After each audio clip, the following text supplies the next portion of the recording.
My life is still in danger.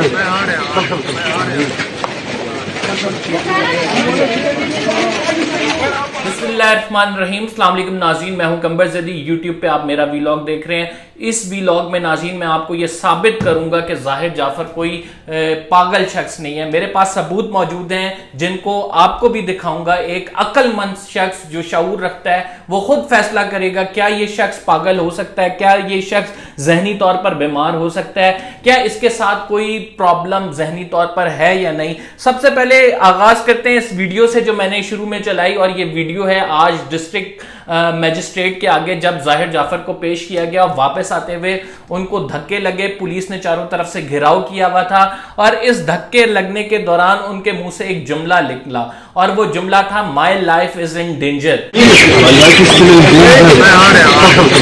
Very nice. यानी आपको पता है कि लाइफ की इंपॉर्टेंस क्या है, आपको पता है कि आपकी लाइफ खतरे में है। और जब आप बेदर्दी के साथ एक आले से कत्ल कर रहे थे मासूम लड़की का, तब आपको ये नहीं पता था कि उस लड़की की लाइफ डेंजर में है। जब वो बचाकर भागकर आपके टेरेस से छलांग लगाने की कोशिश कर रही थी और अपने आप को की हिफाजत की कोशिश कर रही थी, तब आपको ये समझ नहीं आया कि उसकी लाइफ आपकी वजह से खतरे में है। तो ये जो जुमला आज इसका मुंह से निकला है, ये मैंने जो वीडियो में कैप्चर हुआ है, मैंने कहा आपके सामने रखता हूं। सिर्फ ये नहीं, आपके सामने मुताद्दिद सबूत रखूंगा जो जिससे आप खुद जज करें फिर ये पागल इंसान या इसके घर वाले जैसे कह रहे हैं कि हमने थेरापिस्ट टीम को बुलाया, ये जो है ज़हनी तौर पर बीमार था, कि वो है या नहीं। क्योंकि पुलिस ने भी इस चीज की नफी की है कि ये बिल्कुल जहनी तवाज़ुन इसका सही है, कोई ऐसी बात नहीं है, और ये अपने आप को प्रिटेंड कर रहा था कि मैं बीमार हूं।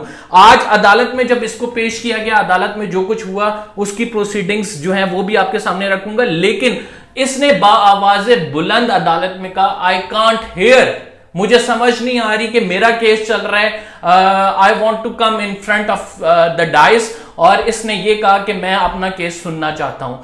हुआ ये था कि नाज़रीन डिस्ट्रिक्ट कोर्ट में चूंकि रश होता है, मुख्तलिफ केसेस लगे होते हैं, तो जब ज़ाहिर जाफ़र को पेश किया गया तो पुलिस की भी बड़ी भारी नफरी होती है। तो पुलिस मौजूद थी, कोर्ट में रश था, ये कोर्ट रूम से बाहर खड़ा हुआ था, इंतजार कर रहा था। इतने में इसका केस लगा तो उसमें प्रोसीडिंग शुरू हुई। जब जज साहब और सरकारी वकील के दरमियान मुकालमा हुआ तो इसने जोरदार आवाज में कहा, और एक दफा सब ने मुड़कर इसकी तरफ देखा। इसने कहा कि आई कांट हेयर, जिस पर इसको जज साहब ने कहा कि इसको आगे लाएं ताकि ये अपना केस सुन सके। तो ये तो हो गया दूसरा इंसिडेंट। तीसरा मैं आपको एक वीडियो शो करूंगा इसके डांस के हवाले से, और वो कोरोना डेज के हवाले से है, जिसमें ये डांस करता नजर आ रहा है। और डांस करते हुए आप इसके जो मूवमेंट हैं, इसके जेस्चर्स हैं, वो देखें, आपको बिल्कुल समझ आ जाएगी ये बिल्कुल नॉर्मल शख्स है ये।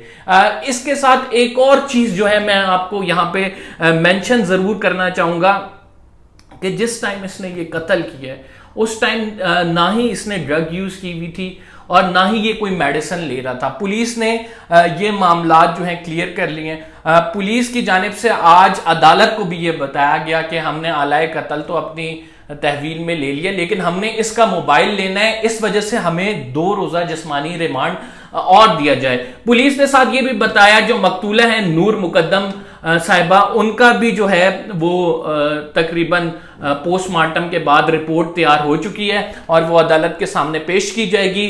साथ इन्होंने कहा कि कुछ रिकवरी हो गई है, इससे ज़ाहिर जाफ़र से कुछ रिकवरी हमने करनी है, तो इस वजह से 2 रोज का मजीद रिमांड दिया जाए। ज़ाहिर जाफ़र के नाज़रीन वकील, अब देखें ऐसे लोगों को वकील भी मिल जाते हैं क्योंकि हमारे लोगों को तो पैसा चाहिए सिर्फ, और ज़ाहिर जाफ़र चूंकि एक बड़ी बिजनेसमैन फैमिली का फर्जंद है इसलिए उन्हें पैसा मिलेगा और वो खूब कमाएंगे। ये नहीं देखना उन्होंने कि माशरा इसकी वजह से उनको डिफेंड करने की वजह से किधर जा रहा है।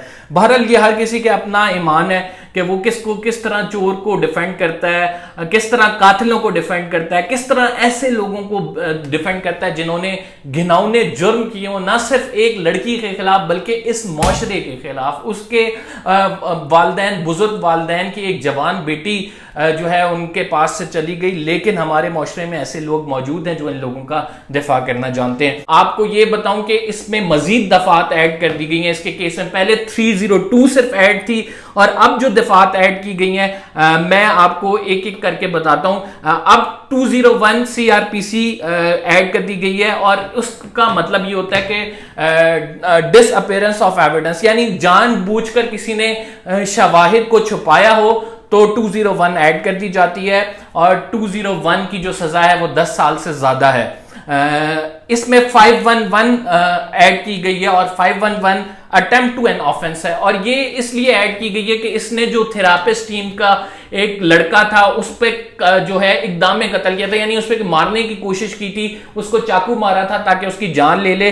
تو 511 کی جو سزا ہے وہ اس دفعہ جو FIR میں اب دفعات ایڈ کر دی گئی ہے، اس کی عمر قید سزا ہے، اور وہ جج پہ ڈیپینڈ کرتا ہے عمر قید دیتا ہے یا اس سے کم سزا دیتا ہے۔ ایک اور جی 176 ایڈ کر دی گئی ہے اس میں، اس کا مطلب ہے omission to give notice، مطلب یعنی جو میجسٹریٹ ہے اس نے اگر اس سے کوئی چیز مانگی ہے، اس سے ثبوت مانگے گئے ہیں تو اس نے کوپریٹ نہیں کیا انویسٹیگیشن میں، جو لیگلی باؤنڈ تھا یہ دینے کے، لیگل اتھارٹی کے ساتھ اگر کوپریٹ نہ کریں تو 176 کی جو ہے دفعہ ایڈ ہو جاتی ہے، تو وہ بھی اس میں ایڈ کر دی گئی ہے۔ اور پھر 109 ایڈ کی گئی ہے ناظرین، اور 109 یہ کہتی ہے انسٹیگیشن ٹو کمٹ کرائم، کہ اس نے جو ہے جرم کرنے پر اکسایا بھی ہے، باقاعدہ ایک سازش تیار کی گئی ہے اور اس سازش کے تحت جو ہے اس نے جرم کمٹ کیا ہے، اور اس لیے 109 بھی ایڈ کر دی گئی ہے۔ اب جو 302 کی ہم بات کر رہے تھے کہ 302 کے تحت آؤٹ آف کورٹ سیٹلمنٹ بھی ہو جاتی ہے، اب معاملہ اس سے تھوڑا سا بڑھ گیا، اس کی FIR کو مضبوط کر دیا گیا پولیس کی جانب سے یہ دفعات ایڈ کر کے، اور یہ آج عدالت کو بھی بتا دیا ہے۔ تو اب اس کے تحت کارروائی ہوگی۔ جو ویڈیو کی میں بات کر رہا تھا ناظرین، یہ ڈانس والی ویڈیو ذرا دیکھیں۔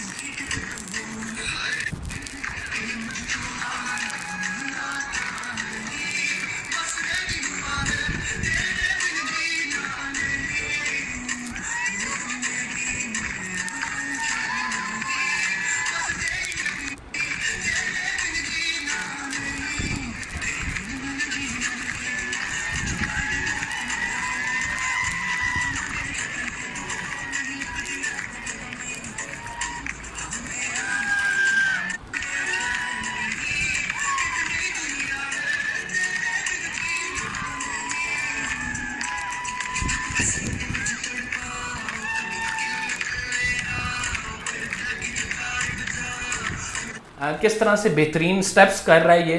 کیا یہ آپ کو شخص پاگل نظر آتا ہے؟ کیا پاگل شخص اس طرح سے ڈانس کر سکتا ہے؟ کیا ذہنی بیمار شخص کو اتنے سٹیپس ڈانس کے آتے ہیں؟ یہ آپ خود اس کا اندازہ لگا لیں اور خود آپ مجھے بتائیں۔ ظاہر جعفر کے والدین جو ہے ناظرین اس ٹائم بیل پہ تھے، ان کو پروٹیکٹیو بیل انہوں نے پہلے کورٹ سے حاصل کر لی تھی، لیکن انہوں نے شورٹی بانڈ نہیں جمع کرائے تھے۔ اگر شورٹی بانڈ ناظرین جمع نہ کرائیں تو پولیس دوبارہ گرفتاری کر لیتی ہے، اور یہی ہوا کہ پولیس نے ان کو گرفتار کر لیا، لیکن جب وہ شورٹی بانڈ جمع کرا دیں گے تو وہ بیل پہ موجود ہوں گے، اور ان کا موقف یہ ہے کہ ہم اپنے بیٹے کا جو یہ گھناؤنا کام ہے اس کو سپورٹ نہیں کر رہے، ہم اس کے خلاف ہیں، اس وجہ سے جو ہے ہمیں جسمانی ریمانڈ پہ نہ دیا جائے۔ لیکن چونکہ جسمانی ریمانڈ پہ ابھی وہ موجود ہیں، سیکورٹی بانڈ جمع کرانے کے بعد وہ باہر آ جائیں گے، ظاہر جعفر باہر نہیں آ سکے گا۔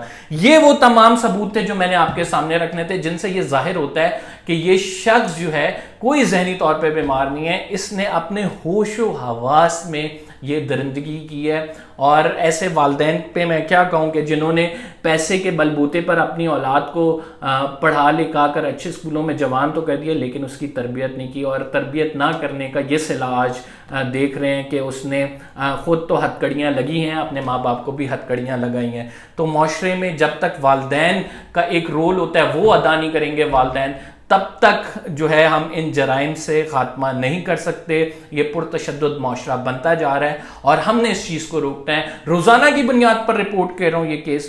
مجھے پتا ہے میں نے اور بھی ایشوز، کشمیر کا ایشو تھا، جیسے کشمیر کا کل الیکشن ہوا ہے، تحریک انصاف کی لینڈ سلائڈ وکٹری کو ڈسکس کرنا تھا، لیکن نور مقدم کیس کو میں ڈسکس اس وجہ سے کر رہا ہوں تاکہ یہ کیس اپنے منطقی انجام تک پہنچے، ہم جو ہیں قاتلوں کو سزا دلانے میں کامیاب رہیں. آپ میرا ساتھ دیں، اس پہ کامنٹ ضرور کریں، میرے چینل کو سبسکرائب کریں، لائک کریں ویڈیوز کو، بیل کا آئیکن دبائیں تاکہ اس جنگ میں آپ بھی میرے ساتھی بن سکیں. قمر زیدی کو اجازت دیجیے، انشاءاللہ اگلے ویلاگ میں آپ سے ملاقات ہوگی. فی الحال کے لیے اتنا ہی. اللہ حافظ.